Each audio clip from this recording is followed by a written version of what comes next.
afternoon. We are here in the San Francisco Doctors Hospital in Agusan del Sur, and I'm with Dr. Biala, the Director of Nursing here in this institution. So today we will discuss about the leadership and management style of Dr. Biala.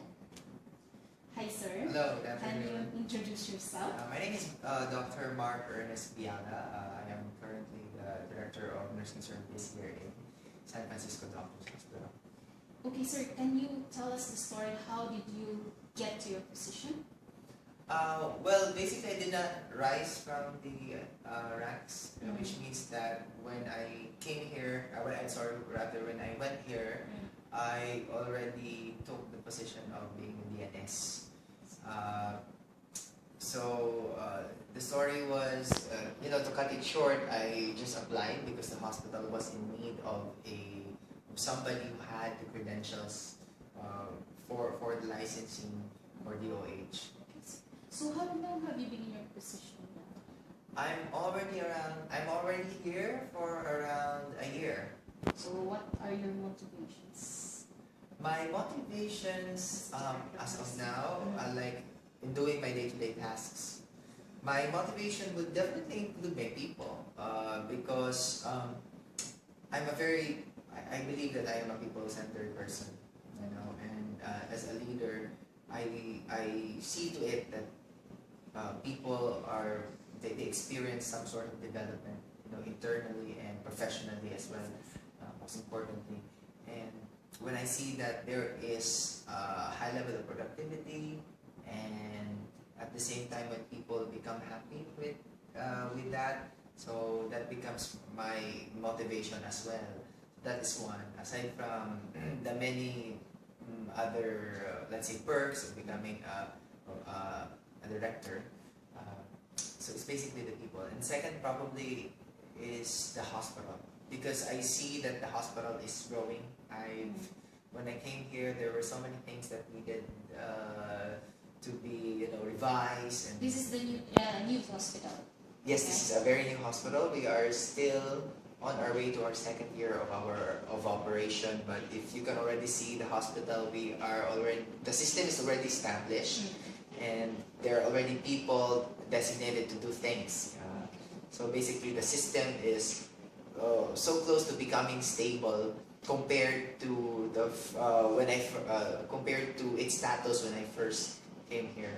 Right. So, in your position right now, what do you think is your leadership style?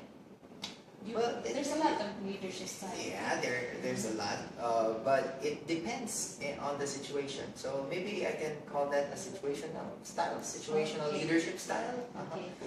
Most of the time I am very democratic though. In fact, we conduct bi-weekly meetings with the other supervisors and the head nurses, and when, for example, dealing with problems, or finding solutions, of course, naturally, there are different principles and different options. Then I give it to them. Okay. So, do you think what is the best quality of being a leader, in your own opinion? The best quality of Or being the quality a leader, should a leader possess? I think it's not just a quality, but an amalgam of qualities. It's always a combination. One of which is, I think, most of it. That is very important, although not all leaders may have this. But an edge would definitely be charisma. I'm not saying that I have that much of charisma. But when you say about charisma, you're talking about the presence. That when you will enter a room, then everybody will, definitely notice your there presence. has to be something special in you, and it's an emotional attachment that you can build, not necessarily that you have it. I don't think charisma is inborn, but you can actually learn it. I think it's partly a skill, So it's how you handle yourself. And another skill or quality is your technical skills. Your basic technical skills are also very important, and your interpersonal skills and your management skills as well, because you cannot be all the time a leader. There's also a time that you have to fix, to stay focused on the management aspect, because that is more on the technical aspect of being the middle manager. Okay, so how do you motivate your staff in attaining a common goal? like for example in this institution, it's new. So you need to build your mission and vision like that. How do you motivate your people to follow that mission and vision of this hospital? Well, in motivating my people, I use two ways. We have first is to enrich their internal motivation. So they have to be attached first. They have to fully understand the vision, the mission, and the goals of the institution. And I also motivate them externally. So they have their regular pay and whatsoever. But aside from that, praise is very important. You know, and you know when they know that they are acknowledged. So building the morale of the people is also very important. Aside from building their level of, raising the scale as far as the level of productivity is concerned. Do you conduct trainings for your staff like that? Yes, that's also a very good motivation. That is why, yes, we do conduct trainings. We've actually earned the certificate of hospital provider, of being a hospital provider for IV therapy training. We also do tie-ups with third-party organizations that administers several trainings such as ACLS, ELS, and we also have several programs that we do with DOH, with their different agencies in administering trainings. In fact, this December we'll be having the breastfeeding and lactation management training for all of the nurses and for all the employees, because this is part of the requirements for the application of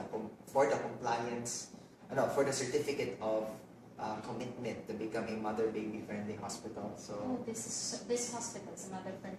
We are still on our way towards it, which is why we'll be having the seminar. And so it's like hitting two birds at one stone. So we are complying a requirement, and at the same time we are also empowering people by giving them trainings.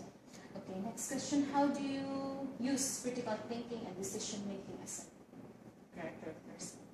Well, it's critical thinking and decision making should be something that is natural to a director of nursing.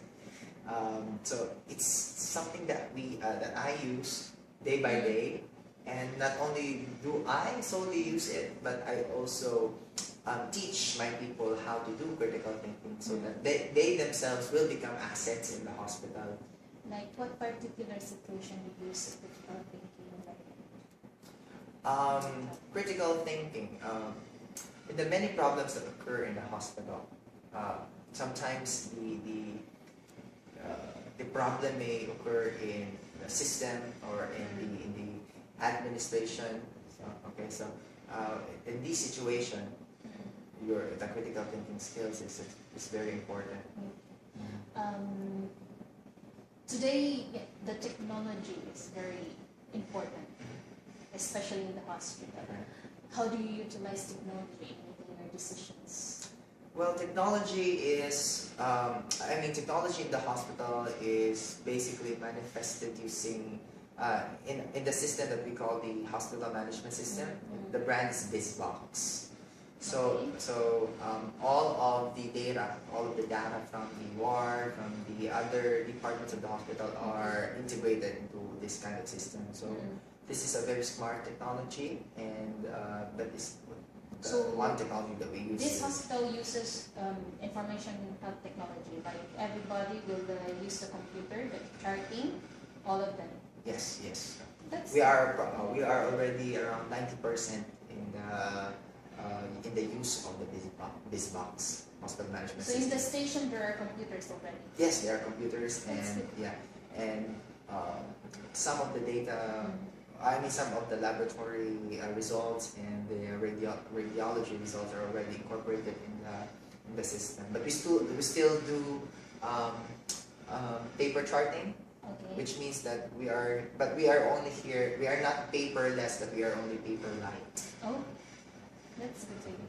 Another thing, every day I know you face conflicts. Okay. Okay, not just with the management, not just with your people, but also also the people close to you, working with you. So how do you handle this conflict?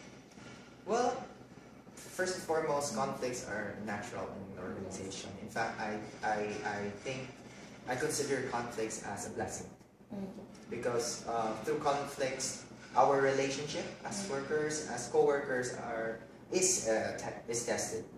So after when one conflict is survived upon, we find ourselves better as co-workers. Our relationship is strengthened. So as much as possible, when there is a conflict that arises, first and foremost is to be very cognitive about it. What do you mean by Being very cognitive means to stay away from heavy emotional reaction.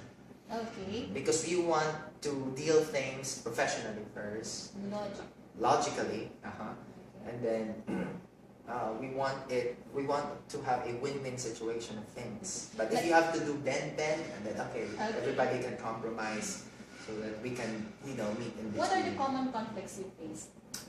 We have common conflicts in system because in the nursing department alone, because we have several nurses and supervisors who come from different hospitals as well, so they have different practices, different principles, and sometimes there are moments when there is a clash of different systems, and then who should win? Then there goes our critical thinking skills, and then we have to debate on it. Then there goes my democracy, my democratic approach, and of course the conflict management, because you cannot stay away from emotions in an organization. So I do process it as well.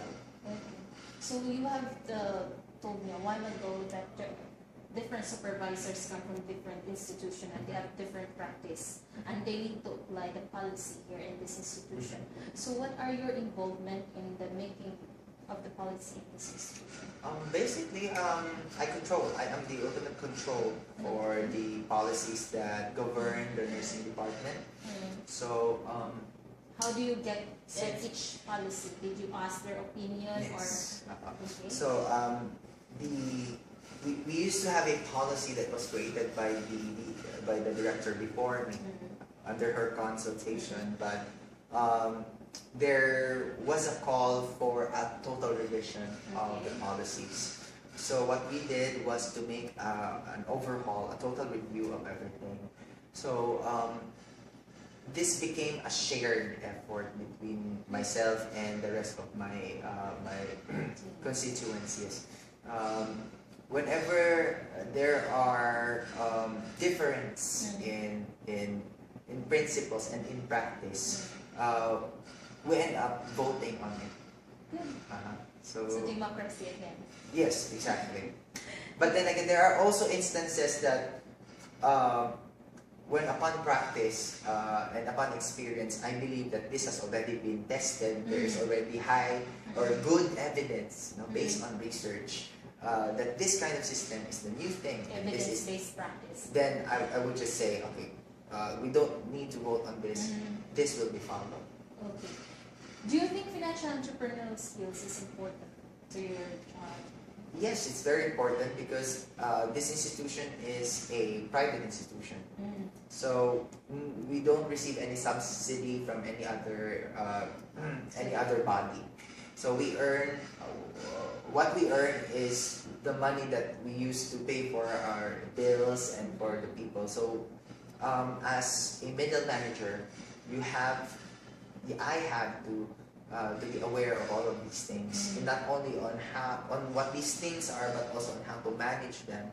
So that in the event that I will be questioned, and I will also that if I will be questioned on how I ran my department, then I will be able to rationalize that I was able to do this based on our economic status. So recently we have had challenges because we have a very big hospital, and there was a decline of the number of patients. So there has to be a ripple on the management as to how you will assign people. We do have nurses who are not yet under a regular program, so we gave them some options. And then from time to time, I would check on the expenses of my department as far as the use of resources, items, etc., and also the salary. So if there is a need for us to cut some costs on some things, then I would like to check if my management was effective enough by checking on the numbers, if indeed we were able to cut costs. And I presented to the top management that, hey, we were able to do this successfully, and we are with you in the situation. But in the event also that the hospital will be earning a lot, then we also request the higher needs of the department. That's good to hear. Okay. Last question. What are you? No, not a question again. What is your advice to the aspiring nurses who wants to become like you? Okay. I'm not sure if they really want to become like me, you know. But to be in this position, to be in this position means first it takes a lot of guts to become a director, because you are not dealing with people who are just merely titles. You know, they are not toys. They are people, and you have to treat them as people. People with several needs, with different thinking, or thoughts, and they have emotions with different behavior. So basically, one must have some sort of good knowledge on how a human being operates, so that you will have a good understanding also on how people move in your organization. So aside from guts, there should also be hope. There should have a lot of hope, especially for an institution like this that is very new. You should be very hopeful when all of them are already clouded by maybe bureaucratic factors, or they're clouded by negativities, or by the prolonged the problems, or let's say prolonged outcome, prolonged improvement, or and many other things, then you should still be that person who will bring light to them, who still has the hope, that something good is coming. We just have to be patient. Okay, sir, thank you very much. I think welcome. you have given me a lot of information, and I think your inputs are very helpful for our subject. Okay, thank you as well for having me here. Sorry for that, sir. Okay, thank you. That's all, guys, and I hope you learned something from this interview. Thank you very much. Bye. Okay, thank you. Thank you, sir.